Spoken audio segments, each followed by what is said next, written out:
오늘 함께 뵐 하나님의 말씀 구약성경 시편 16편 5절부터 8절까지 말씀입니다. 다 찾으신 줄 알고 저부터 한 절씩 교독하겠습니다. 5절입니다. 여호와는 나의 산업과 나의 잔의 소득이시니 나의 분깃을 지키시나이다. 내가 주로 되어준 구역은 아름다운 곳에 있으며 나의 기업이 실로 아름답도다. 나를 교훈하신 여호와를 송축할지라 밤마다 내 양심이 나를 교훈하도다. 내가 여호와를 항상 내 앞에 보시며 그가 나의 오른쪽에 계심으로 내가 흔들리지 아니하리로다. 아멘. 기도하겠습니다. 하나님, 오늘도 저에게 귀한 건강 허락하시고 주 앞에 나와 예배드리게 하심을 참으로 감사합니다. 하나님, 우리의 일상 아직도 코로나, 또 여러 가지 정치적으로 어려운 문제, 또 전쟁의 소식들로 인하여서 혼잡하고 번잡하기만 합니다. 하나님, 이런 마음 가운데 우리의 마음 중심을 다른 것에 빼앗기지 않고 오직 하나님의 말씀에만 집중할 수 있도록 이 시간 저희를 축복하여 주옵소서. 오늘도 부족한 자가 주의 말씀을 들고 당연히 섰습니다. 하나님의 말씀이 있는 그대로 강함없이 전하는 예술되게 도와주옵시고, 또한 이 말씀을 듣는 우리의 귀를 복되게 하사 이 하나님의 말씀이 우리의 삶을 움직이는 큰 힘이 될 수 있도록 주님 인도하여 주옵소서. 하나님, 예배 시작 시간입니다. 마치는 모든 순간까지 주의 성령께서 우리의 생각과 마음을 주장하여 주시고 함께하여 주옵소서. 감사하며 예수님 이름으로 기도드립니다. 아멘. 과거에 부모의 뜻을 거스렸던 자녀에 대하여서 부모들이 했던 말 중에 아주 극약처방 같은 말이 하나 있습니다. 너 자꾸 그런 식으로 하면 너 이 녀석 호적에서 파버릴 거야. 우리 심심치 않게 드라마나 영화 같은 데서 혹은 실제로 이런 말을 부모님께 들은 사람도 있을 것입니다. 부모가 무엇인가를 극구 반대하고 함에도 불구하고 자식이 자기의 의지대로, 자기 뜻대로 뭔가 하려고 했을 때 부모는 너와 남남이 되겠다는 의미로 너 호적에서 파버릴 거야?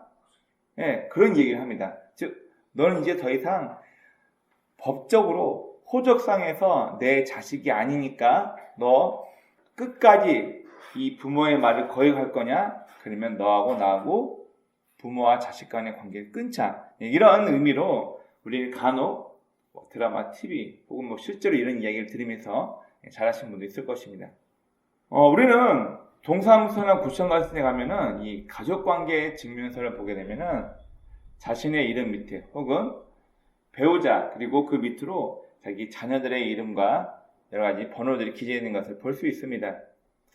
물론 이걸 보면 여러 가지 마음이 들겠지만 가장의 입장에서, 부모의 입장에서는 내가 책임져야 할 내 아이들이 내 이름 밑으로 나와 있구나, 이런 걸 보면서 어떤 묘한 긴장감 혹은 책임을 느끼기도 합니다. 여러분, 울타리란 말에 대해서 한번 생각해 보셨습니까? 울타리, 무언가를 가두기도 하고 보호하기 위해서. 우리 간혹 어떤 씨앗을 심어서 묘목을 키울 때 고양이나 강아지 혹은 야생동물이 와서 그 식물을 파헤치는 걸 막기 위해서 나무나 철제로 울타리를 지어서 만들어 놓죠. 그러면 이 울타리 하면 어떤 뉘앙스가 드나요? 울타리라고 우리 생각해 보면은 울타리는 무엇인가를 보호하고 또 책임지고 어떤 영향력 아래 또 통제, 움직일 수 있는 거리가 울타리 안으로 지정되어 있기 때문에 어떤 한계나 제한된 환경에 대해서 우리는 생각해 볼 수 있습니다. 가정이라는 울타리, 동물에서 동물을 가두어서 보호하는 울타리, 물론 여러 가지 것들을 우리가 고민해보고 생각해볼 수 있는데 이 울타리는 첫 번째로 보호나 무엇인가를 안전하게 지키기 위한 어떤 영향을 맡을 수 있고, 또 하나는 밖으로 나가게 되면 위험하게 되거나 또 보호를 받지 못하기 때문에 어떤 통제 안에 답답하지만 그 안에 머물러야 한다는 그냥 부정적인 이미지로도 우리가 생각해 볼 수 있습니다.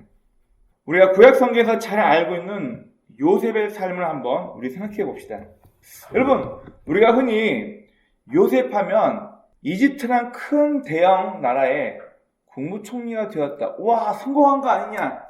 우리가 인간적인 눈으로 보면은 일개 가나안에 몇 안 되는 소수 부족이었던 요셉이라는 사람이 당대 최고의 강대국이었던 이집트라는 나라에 노예로 팔려왔고 또 그곳에서 열심히 일하여서 국무총리가 됩니다. 엄밀히 말하면 농림부 장관이에요. 농림부 장관. 즉, 그 당시에는 공물을 세금으로 거두어서 제사장들이 국가에 필요한 모든 재정을 가져왔기 때문에 오늘날로 따지면 농림부 장관 좀 생각해 볼 수 있습니다. 노예 신분에서 농림부 장관까지 됐다. 우리는 요셉하면 성공했다. 야, 그 사람 노예 신분에서 수직 상승해서 야, 그 사람 국무총리까지 되었네. 우리는 생각하기에 요셉이 성공했구나. 우리는 이것만 생각합니다. 그러나 이것보다 더 중요한 건 요셉은 자기에게 주어진 삶의 울타리 안에서 최선을 다했다는 거예요.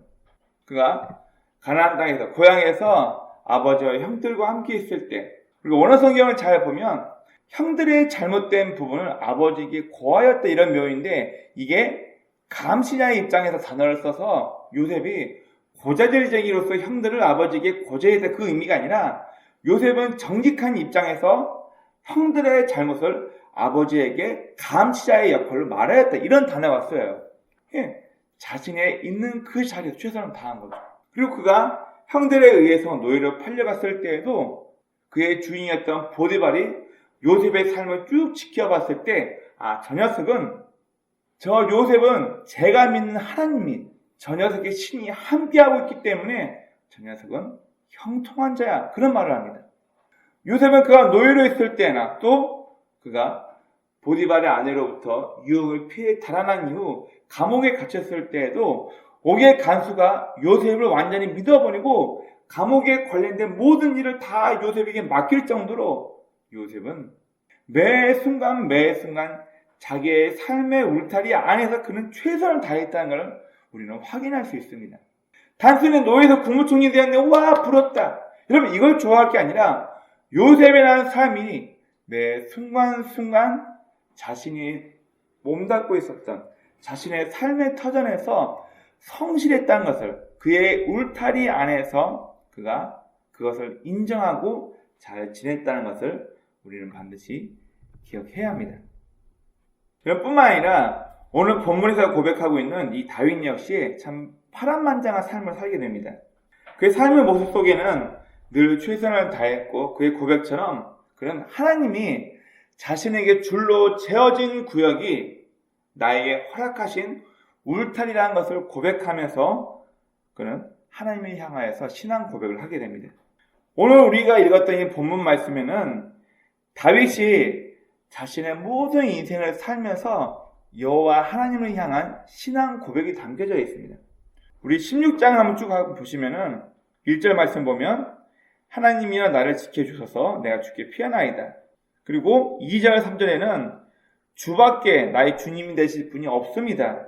그리고 4절부터 보면은 이 세상에 수많은 신들이 있는데 나는 그런 신들에게 제사 드리지 않고 오로지 여호와 하나님 한 분만을 섬기겠다고 그는 고백을 하게 되고 그리고 오늘 5절 말씀에서 그는 철저하게 자기 자신의 가장 사랑하시는 하나님의 섭리를 인정하고 다윗은 그것을 겸허하게 고백하는 부분이 오늘 본문 5절부터 8절에 나와 있습니다.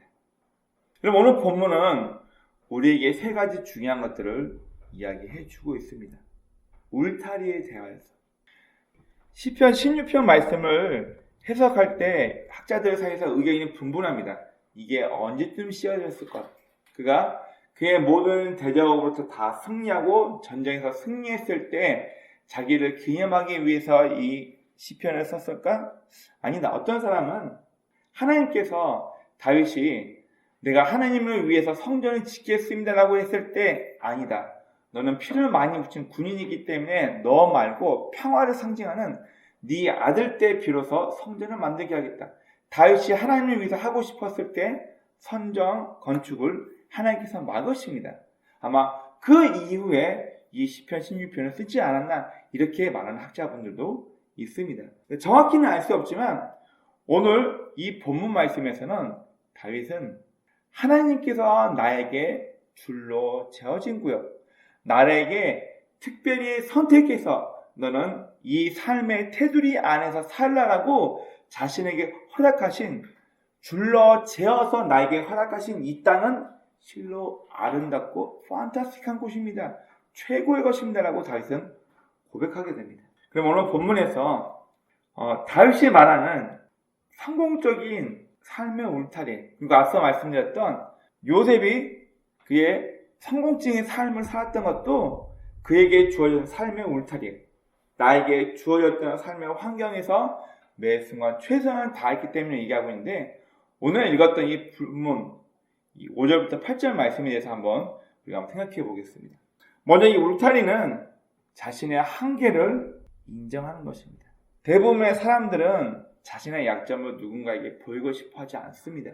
여러 가지 이유로 자신의 권력을 남용하고 남들보다 우세한 삶을 보이길 원합니다.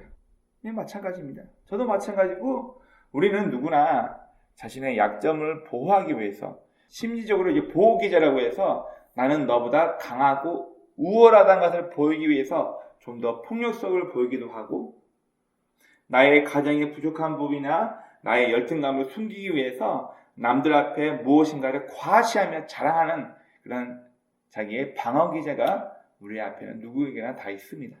여러분, 이 울타리라는 것은 나의 약점, 나의 연약함, 나의 한계를 인정했을 때 비로소 이 울타리는 우리의 삶에 나의 한계가 이거밖에 안 되는구나, 내가 이 정도 역량밖에 안 되는구나 것을 인정하고 남의 것을 따라하려고 하는, 남들처럼 하려고 하는 비교의식을 포기했을 때 비로소 우리는 울타리 안에서 우리는 만족하며 행복해할 수 있는 것입니다. 그럼 다윗 또한 그의 삶을 지켜보면 자신의 한계를 잘 알고 있었던 것 같아요. 여러분 생각해 보세요. 10년이 넘는 시간 동안 한 나라의 왕이 자신을 죽이려고 10년 동안 여기저기 산을 뒤지면서 자기를 죽이려고 따라다녔어요. 그런데 어느 날 사울 왕이 발을 가리기 위해서 다윗과 그 일행이 숨어있는 동굴에 들어왔다고 합니다. 자, 이스라엘에서 발을 가른다는 말은 용변을 본다, 잠을 잔다, 이 두 가지 의미로 해석이 됩니다. 성경에서 다윗이 사울을 죽이진 않지만 그의 옷자락을 베어냈다는 거 보니까 아마 사울이 동굴 안에서 낮잠을 자고 있었던 것이 아닌가, 이렇게 얘기를 해요.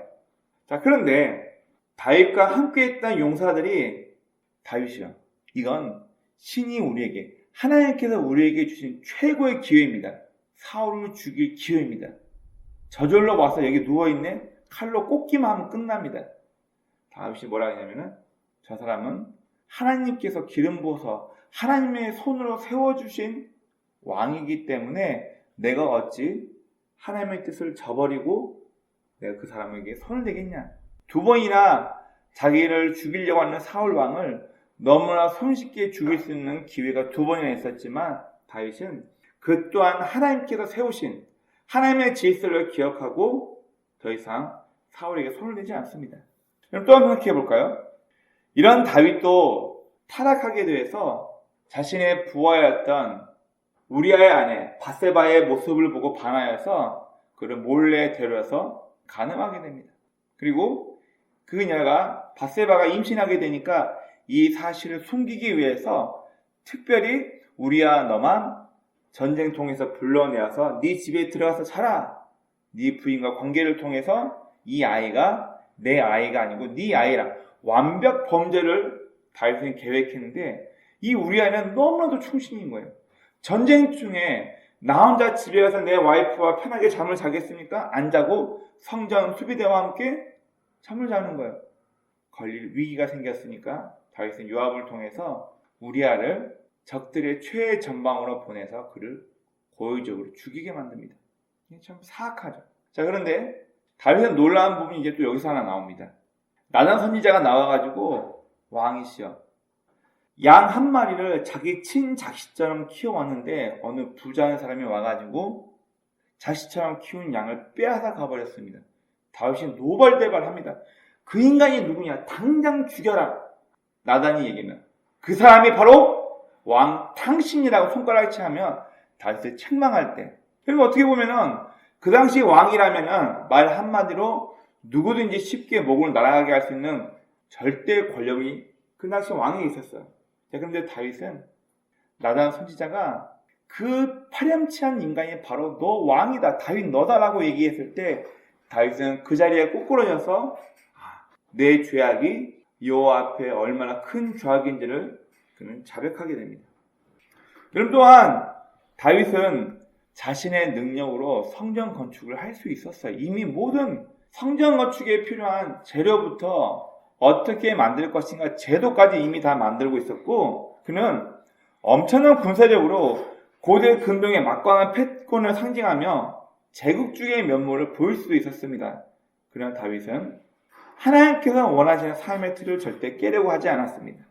그는 겸허하게 하나님께 자신의 삶의 목적을 두고 자신의 한계를 인정하며 살아왔던 것입니다. 바로 울타리라는 것은 자신의 한계를 인정하는 것입니다. 다음 두 번째입니다. 여러분, 이 울타리는 하나님의 영향력과 간섭을 상징합니다. 여러분, 자녀가 부모 밑에 있다는 것은 무슨 의미인가요? 나이가 많건 나이가 적건 간에 부모와 함께 산다는 것은 부모의 울타리 안에 있다는 거예요.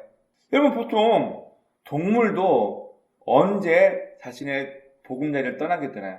네. 어느 정도 커서 혼자 힘으로 무엇인가를 할 수 있을 때 자신의 둥지, 집을 떠나서 독립을 하게 됩니다.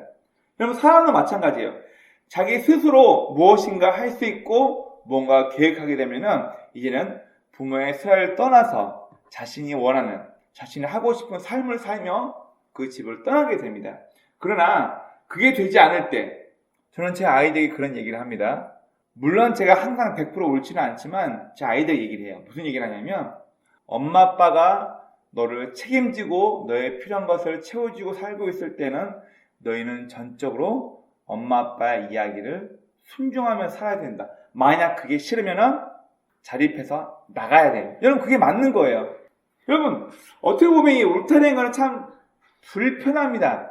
내 마음대로 하고 싶은데 부모가 이래라 저래라, 내 마음대로 하고 싶은데 내가 속해 있는 군인이나 어떤 집단 안에서는 이 울타리 때문에 내 뜻대로 의지대로 할 수가 없기 때문에 간섭이에요. 나의 삶을, 나의 행동 반경을 제한하기 때문에 불편합니다. 여러분, 오늘 우리가 일단 본문 7절 말씀을 보면 밤마다 양심이 다윗 자신을 훈계하며 하나님의 선하심을 따라간다고 고백합니다. 여러분, 이것은 하나님께서 참으로 기뻐하시는 삶의 태도가 무엇인지를 늘 배우고 알 수 있는 행복의 자리임을 말하고 있습니다. 사춘기 자녀쯤 되면요, 하고 싶은 거, 놀고 싶은 거, 엄마 아빠가 하는 얘기와 반대돼서 자기가 하고 싶은 것들이 많이 생기기 때문에 부모의 슬하를 떠나고 싶어 합니다. 여러분, 그러나 훗날 철이 들게 되면은 우리 부모가 나를 잘되게 하기 위해서 나의 잘못된 행동과 태도를 고치고 올바르게 나를 성장시키려고 우리 부모가 이만큼 나에게 헌신하며 나에게 올바른 길로 인도하셨구나 하는 것을 자녀들은 알게 됩니다. 여러분, 이 울타리 안에 있다는 것은 어쩌면 간섭으로 느껴질 수 있어요. 울타리 안에 있다는 것은 내 자유와 내 의지를 억압하는 수단처럼 보일 수도 있습니다. 야생동물을 길들여서 동물원 같은 울타리 안에 집어넣었다 생각해 봅시다. 그러면 저 새는 많이 날아가야 되는데, 쟤는 빠르게 들판을 뛰어다니면서 활보하며 다녀야 할 동물은 울타리 안에 갇혀 있다는 것은 동물 입장에서 보면 억압이죠. 갇혀 있게 만드는 거고, 그러나 그 울타리를 뛰어넘는 순간 그 동물은 굶어 죽거나 혹은 사고를 당하거나 혹은 사람에게 위협이 되어서 총에 맞아 사살되겠죠. 울타리, 하나님의 영향력 안에 있다는 것은 어쩌면 나도 이렇게 하고 싶고 저렇게 하고 싶고 내 인간적인 욕심대로 하고 싶지만 내가 알고 있는 하나님의 말씀이 내 삶의 울타리가 되어서 더 이상 넘어가지 않게끔 우리 자신을 제어하고 우리는 막는 수단이 되어서 때로는 답답할 수 있습니다. 에이, 남들도 다 저랬는데 저 사람들도 저렇게 살고 있는데 나는 왜? 우리가 알고 있는 하나님 말씀, 우리가 섬기고 있는 하나님의 그 말씀이 우리의 삶을 얽어매는 울타리가 될 수도 있습니다. 그러나 영향력과 간섭, 우리 삶의 울타리가 되는 이 영향력과 간섭은 우리를 더욱더 신앙인답게, 우리를 건강하게 만들고 우리가 삶의 기준이 무엇인지를 잡을 수 있도록 돕는 기준점이 되기도 합니다. 우리가 하나님의 영향 안에 있다는 것은 그 자체가 늘 하나님의 말씀으로 우리의 죄성과 우리의 잘못된 부분들을 아름답게 교정시킬 수 있는 계기가 되기 때문에 우리는 이 울타리 안에 있다는 것을 인정하는 것이 중요합니다. 그리고 세 번째로 이 울타리라는 것은 하나님의 보호하심을 상징하기도 합니다. 민수기 35장 25절부터 28절까지 말씀을 보면 도피성에 대한 규정이 나옵니다. 이 도피성이란 게 뭐냐면은 이스라엘을 요단강을 중심으로 해서 요단 동편의 3개, 요단 서편의 3개를 만들어가지고 부지 중에 고의로 사람을 죽인 게 아닌데 일하거나 싸우거나 어떤 고의가 아닌데 사람이 죽게 되었을 때 그 사람의 가족이 그를 죽이려고 했을 때 그의 목숨을 보호하기 위해서 말 그대로 도피성, 도망와서 여기서 네 목숨을 보존해라 라고 의미해서 하나님께서는 율법으로 도피성 6개를 이스라엘 각처에 만들어 놉니다.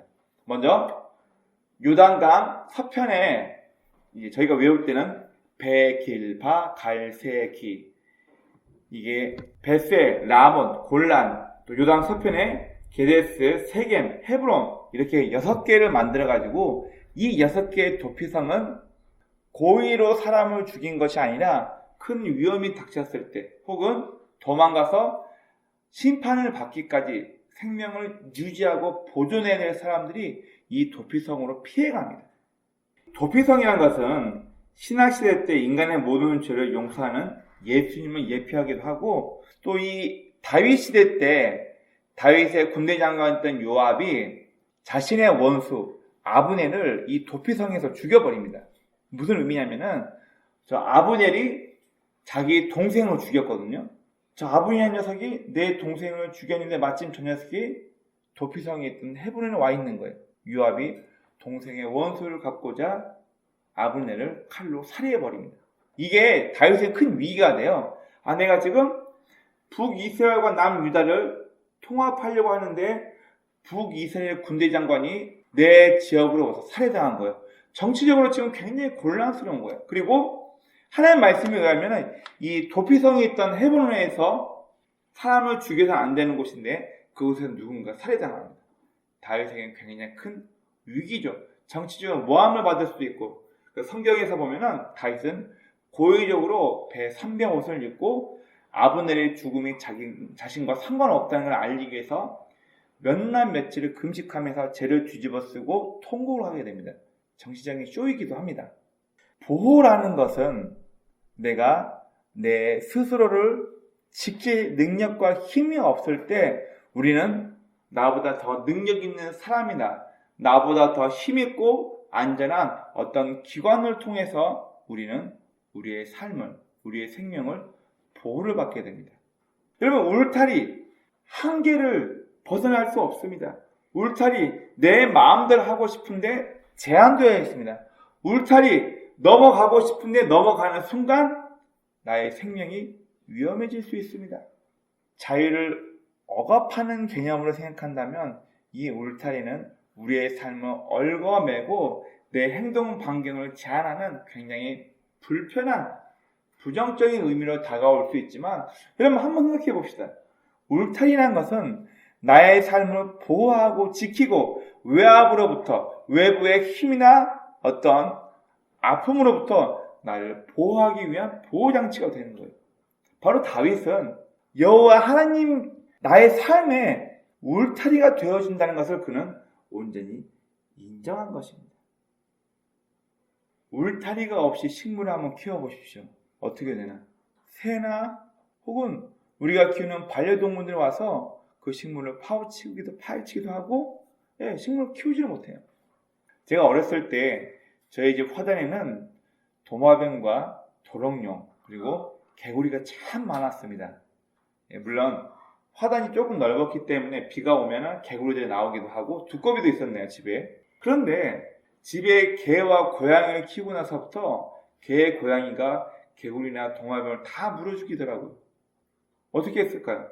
화단을 만들어서 화단에 개가 들어가지 못하도록 울타리도 쳐보고 개 목줄을 잡아매어서 화단으로 들어가게 하지 못하게 했습니다. 그랬더니 비가 오면 또 개구리들이 나와서 물더라고요. 바로 이 울타리라는 것은 무엇인가를 보호하기 위해서입니다. 들판의 양을 울타리 안에 집어넣고 키웁니다. 그런데 양이 우리 주인은 나는 펄쩍펄쩍 뛰고 싶은데 나를 이곳에 가둬놔서 싫어. 나는 울타리를 뛰어넘어 벗어날 거야. 뛰어넘어가는 순간 그 양은 야생동물의 밥이 되겠죠. 여러분, 우리는 울타리가 하나님의 간섭, 답답하고 지루하게 느낄 수도 있지만 하나님의 보호 속에 있다는 것을 우리는 늘 기억해야만 합니다. 우리 성경에 보면은 창세기에 에덴 동산, 천국을 예표하는 낙원에 대해서 이야기합니다. 여러분, 그런데 에덴이라는 말의 원어 뜻이 무엇인 줄 아십니까? 에덴. 여러분, 에덴이라는 말의 히브리 원어는 울타리가 있는 정원을 뜻해요. 그럼 우리는 흔히 이 에덴을 지상 낙원이다, 아담과 하와가 살았던 최고의 천국과 같은 곳을 얘기하는데, 엄밀히 말하면 에덴은 울타리가 있는 정원이라는 뜻이에요. 그 말은 뭐예요? 하나님의 울타리, 하나님의 보호 아래에 살고 있는 아담과 하와, 그 울타리 안에 있는 그 정원 자체를 히브리 말로 에덴이라고 얘기를 하는 거예요. 결국 여러분, 이 울타리라는 것은 내가 있어야 할 곳이 무엇인지, 내가 어디에 존재해야 하는지, 내 스스로가 내가 있어야 할 자리를 알고 있다는 것을 이야기해 주는 것입니다.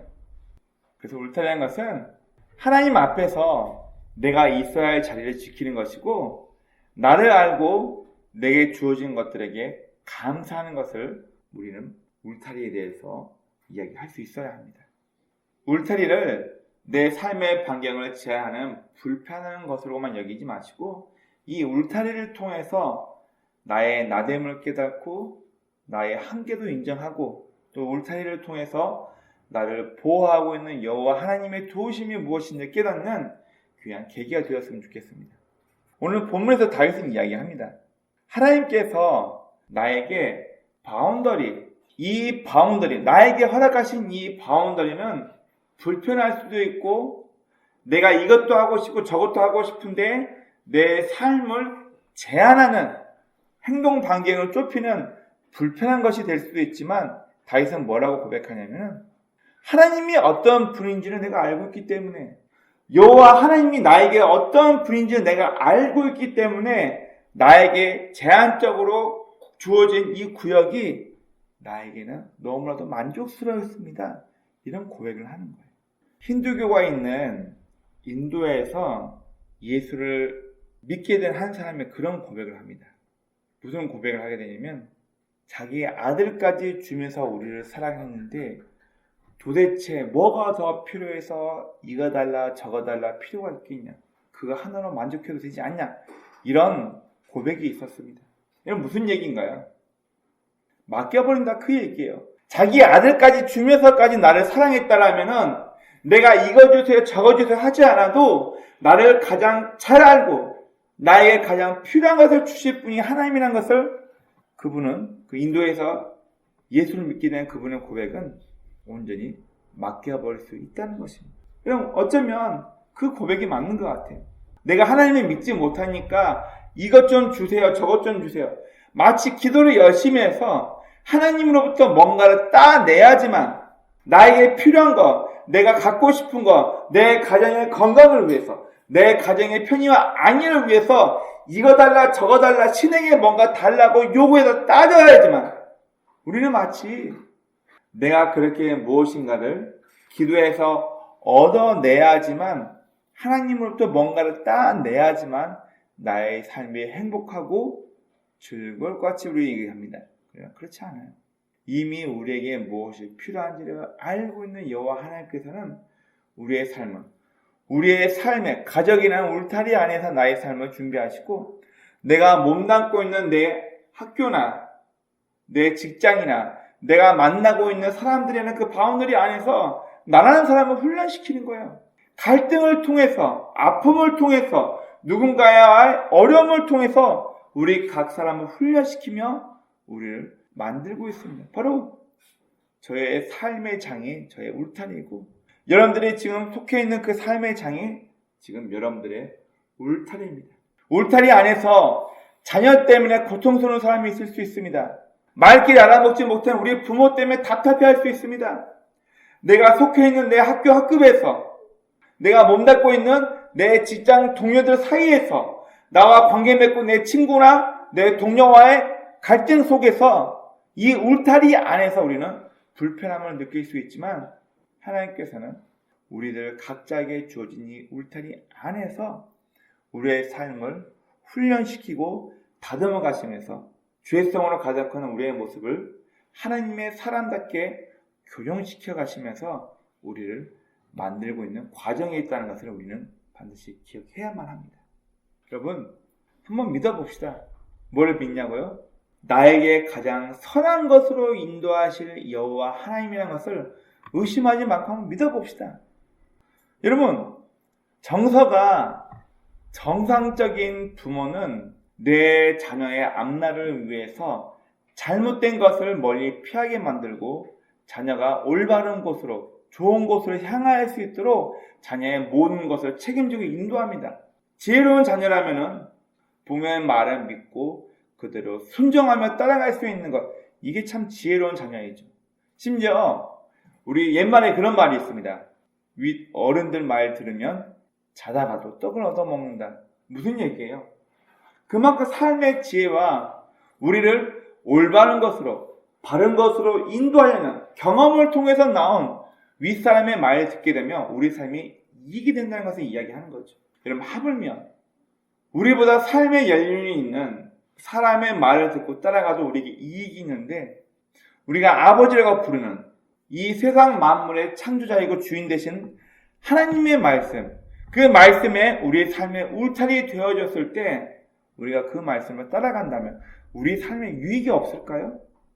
여러분, 나에게 잘못된 선택, 잘못된 나의 언행으로 인하여서, 잘못된 나의 선택으로 인하여서 생긴 문제가 아니라면은 하나님께서는 우리의 삶의 울타리를 통해서 우리를 훈련시키고 교정하고 보호하시면서 우리를 최고의 것으로 인도하신다는 것을 여러분 의심하지 말길 바랍니다.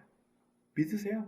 하나님께서 최고의 곳으로 저와 여러분의 삶을 인도하고 보호하시면서 우리의 삶을 지정하셨다는 것을 인정한다면 우리는 더 이상 남과 비교하면서 내 울타리, 내 바운더리는 이거밖에 안 되는데 내 옆집 사람, 내 알고 있는 저 사람에 보니까 너무 행복해 보이는데 여러분, 누군가와 비교하지 않고 지금 나에게 주어진 이 바운더리 안에서, 울타리 안에서 하나님께서 저와 여러분들 각자에게 허락하신 삶의 것들을 누리며 만족해 할 수 있는 우리의 삶이 되길 주의 이름으로 축원합니다.